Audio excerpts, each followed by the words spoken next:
Sebuah skenario untuk esok hari nih. Kamu bangun pagi, terus bersiap-siap untuk berangkat kerja atau sekedar mau ngopi di depan rumah gitu. Rutinitas biasa lah ya. Iya, rutinitas pagi yang biasa. Terus kamu membuka dompetmu. Tapi ada yang aneh nih.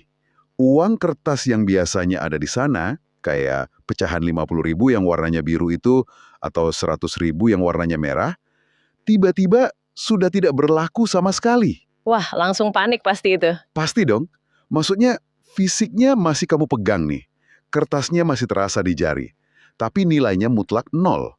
Semuanya, seluruh harta liquid yang kamu miliki berubah murni menjadi deretan angka yang berkedip di layar handphone kamu. Tidak ada lagi uang tunai fisik. Sama sekali. Dekat itu ya. Beneran, kalau kita membedah materi-materi yang ada di meja kita hari ini, kenyataan itu sebenarnya jauh lebih dekat dari yang banyak orang sadari. Ini tuh sebuah pergeseran mutlak dari sesuatu yang bisa kita raba secara fisik menjadi sistem yang sepenuhnya berada di ranah digital yang sangat diawasi. Dan itulah yang akan jadi misi utama dalam eksplorasi mendalam kita hari ini. Kita bakal menelusuri fenomena ini lewat dua sumber materi yang sangat kontras. Tapi anehnya, saling melengkapi. Dua sudut pandang yang beda banget ya. Bener banget. Ini tuh kayak sebuah peringatan keras tentang pergeseran radikal menuju mata uang digital yang dikontrol penuh oleh bank sentral. Bagaimana negara dan sistem finansial global berubah secara ekstrim? Kamu yang sedang mendengarkan eksplorasi kita ini mungkin mikir, saya kan tiap hari bayar kopi pakai dompet digital atau transfer pakai HP, apa bedanya sih? Pasti banyak yang mikir gitu. Merasa udah terbiasa. Betul. Tapi nih, materi yang kita bedah hari ini akan membuatmu mempertanyakan satu hal yang sangat mendasar, yaitu seberapa besar sih kendali yang benar-benar kamu miliki atas uangmu sendiri? Karena kalau kita tarik mundur sedikit ke gambaran besarnya, kita ini secara kolektif sedang berada persis di ambang revolusi finansial. Ini titik kritis di mana kenyamanan, terus kecepatan, dan efisiensi dari teknologi itu bertabrakan langsung sama isu pengawasan absolut. Ada sentralisasi kekuasaan atas aset individu yang bisa dibilang belum pernah terjadi sebelumnya dalam sejarah peradaban manusia kita ini. Ada satu konsep yang terus diulang-ulang, yaitu CBDC atau Central Bank Digital Currency. Ya, itu kata kuncinya. Dan sumber kita ini dengan sangat tegas memisahkan CBDC dari e-wallet atau dompet digital yang biasa kita pakai sehari-hari. Tapi tunggu dulu, aku mau tanya hal yang mendasar nih sebelum kita bahas lebih jauh. Sekarang kan aku juga sering tuh bayar bakso atau kopi pakai M-Banking. Nah, bank kan otomatis tahu dong transaksi aku, terus bedanya apa dong sama CBDC ini? Perbedaannya itu ada di level arsitektur dan otoritasnya. Dan ini umum sifatnya sangat krusial. Arsitektur sistemnya ya? Iya, saldo yang kamu lihat di aplikasi kayak GoPay, OVO, atau M-Banking kamu itu, pada dasarnya adalah uang dari perbankan komersial swasta. Kamu menaruh uang di bank, lalu aplikasi itu bertindak sebagai perantara yang cuma mencatat saldomu. Oke, nangkep. Jadi ada pihak tengahnya gitu ya? Ini adalah uang negara langsung, versi digital dari uang kertas yang resmi. Oh, wow. Jadi nggak ada bank perantaranya lagi? Sama sekali nggak ada. Kamu berurusan langsung dengan bank sentral. Mata uang digital ini diterbitkan, umum, dikelola, dan buku besarnya dipegang langsung oleh bank sentral negara tersebut. Kalau ini tuh bukan sekedar wacana untuk masa depan yang masih jauh. Tiongkok sudah melakukan tes secara masif di berbagai kotanya.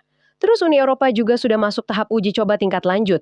Bahkan beberapa negara di Afrika sudah menjalankannya secara aktif. Iya, dan yang bikin makin kerasa dekat, Indonesia sendiri punya proyeknya sendiri kan, yang namanya Project Garuda itu? Betul, Project Garuda. Jadi uang tunai lembaran merah atau biru di dompet kita itu pelan tapi pasti memang sedang dirancang untuk ditarik dari peredaran.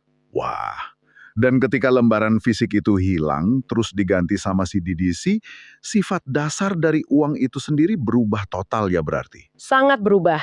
Gini loh, uang tunai itu kan sifat aslinya anonim ya. Kamu beli sesuatu di pasar pakai uang kertas, nggak ada satupun yang tahu uang itu dari dompet siapa dan berpindah ke tangan siapa. Iya sih, transaksinya putus di situ aja ya? Nah, tapi dengan CBDC, seluruh arsitekturnya itu adalah buku besar digital yang tersentralisasi.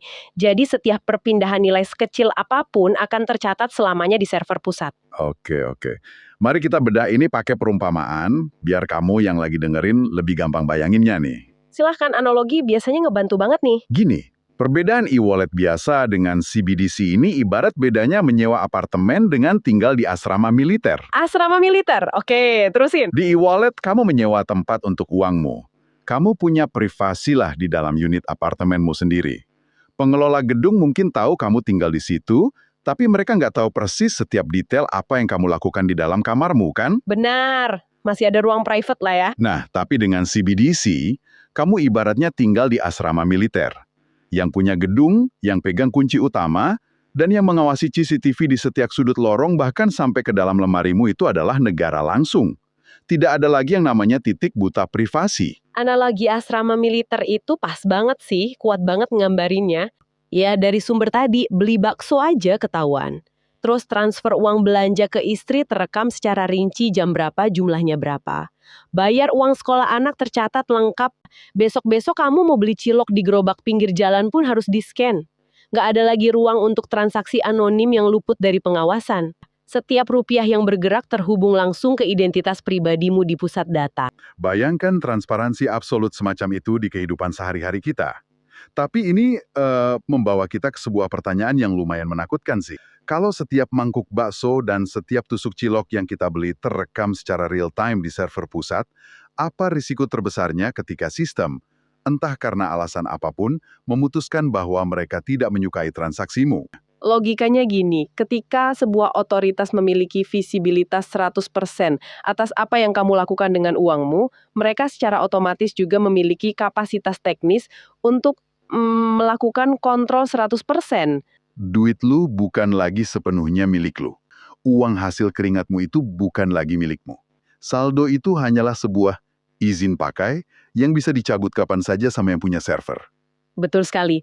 Konsep izin pakai atau kepemilikan bersyarat ini yang secara fundamental membedakan uang fisik dengan apa yang disebut sebagai programmable money atau uang yang bisa diprogram. Uang yang bisa diprogram? Gimana tuh maksudnya? Kalau kamu pegang selembar uang 100.000 fisik, kamu kan punya otonomi penuh ya. Kamu nggak perlu minta izin siapapun untuk misalnya ngasih uang itu ke tukang parkir. Tapi dalam sistem digital tersentralisasi ini, setiap kamu bertransaksi, aplikasimu pada dasarnya sedang meminta izin ke server pusat. Kayak sistemnya nanya, "Halo server, bolehkah saya memindahkan saldo ini ke orang lain?" Dan kalau servernya bilang nggak boleh?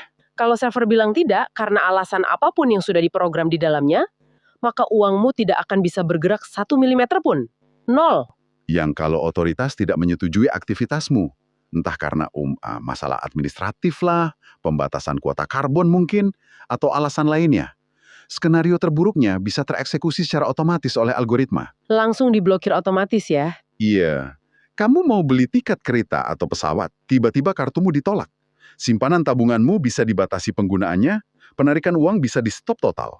Hanya dalam hitungan detik. Benar, kebebasan finansial yang udah kamu bangun bertahun-tahun bisa lenyap cuma dalam semalam, tanpa perlu ada pengadilan fisik atau birokrasi yang panjang. Sumber kita bahkan terang-terangan menyebut sistem baru ini sebagai jebakan Batman.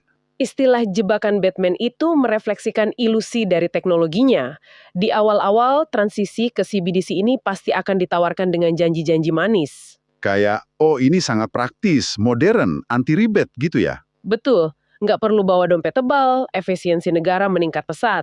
Tapi, begitu pintu perangkapnya tertutup, Maksudnya ketika uang kertas udah ditarik semua. iya, ketika peredaran uang kertas sudah benar-benar dihapus secara hukum dari masyarakat, di titik itu kamu tidak akan punya alternatif jalan keluar lagi. Kamu sepenuhnya hidup di bawah belas kasihan algoritma dan kebijakan pihak yang memegang tombol switch off tersebut.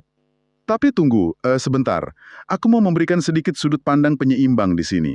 Kita kan harus netral nih. Tentu, mari kita lihat dari sisi lainnya. Tapi kita juga harus ingat loh, bahwa dari kacamata regulator atau pemerintah, sistem pelacakan absolut ini mungkin punya tujuan yang sangat logis dan rasional. Seperti untuk keamanan nasional misalnya. Nah iya, untuk memberantas kejahatan terorganisir, memutus pendanaan terorisme, atau bahkan menghentikan korupsi yang selama ini gampang banget bersembunyi di balik tumpukan uang tunai di koper. Itu argumen yang sangat valid dari sisi pembuat kebijakan. Betul. Jadi kita di sini netral ya, kita tidak memihak apakah sistem ini mutlak baik atau mutlak buruk. Tapi pertanyaannya adalah, secara psikologis, Bagaimana masyarakat merespons narasi kepanikan semacam ini? Ini poin transisi yang menarik banget. Maksudnya, kalau orang-orang biasa mulai merasa terancam dengan wacana ini, apa sih reaksi alamiah mereka di lapangan? Respons psikologis massal ini yang justru sangat krusial untuk dibedah. Dan secara alamiah, ketika sekelompok masyarakat dihadapkan pada sebuah ancaman sistemik yang raksasa yang mereka tahu nggak mungkin mereka lawan sendiri, insting bertahan hidup atau survival instinct mereka akan langsung mengambil alih. Jadi mereka nggak pasrah aja gitu? Enggak dong, jika mereka merasa uang hasil kerja keras mereka akan segera dikontrol penuh oleh sistem terpusat, insting pertama mereka adalah berlari mencari jalan keluar. Mereka akan mencari perahu penyelamat, mereka akan berusaha keras memanfaatkan celah apapun, mencari aset alternatif, atau memindahkan kekayaan mereka ke instrumen lain sebelum gerbang sistem bank sentral benar-benar digembok. Wah, Dan umum kondisi psikologis yang penuh urgensi dan ketakutan inilah yang pada akhirnya melahirkan sebuah ekosistem baru, yang bisa kita sebut sebagai pasar kepanikan. pasar kepanikan. Istilahnya ngeri juga ya. Di dalam pasar kepanikan ini, rasionalitas orang itu sering lali hilang. Orang-orang jadi bersedia mengambil risiko ekstrim dan masuk ke platform-platform yang secara logika tuh nggak jelas. Lalu pertanyaannya nih untuk kita semua. Apakah solusi-solusi digital alternatif ini benar-benar memberikan kebebasan yang dicari? Nah, fenomena ini benar-benar menyoroti betapa rentannya definisi kepemilikan di era digital modern ini. Ketika sebuah nilai kekayaan direpresentasikan semata-mata oleh data di server milik entitas lain, maka kata milikku itu menjadi sangat bersyarat. Ya, uangmu ditahan karena alasan server aplikasi sedang maintenance atau sengaja dipersulit syarat penarikannya, dan kamu sebagai pengguna sama sekali tidak memiliki kekuatan hukum atau kekuatan fisik apa-apa selain patuh pada tulisan "silahkan menunggu". Penelusuran kita hari ini telah membawa kita pada sebuah perjalanan dari ujung makro ke ujung mikro yang sangat intens. Sangat komprehensif ya alurnya hari ini. Iya dong.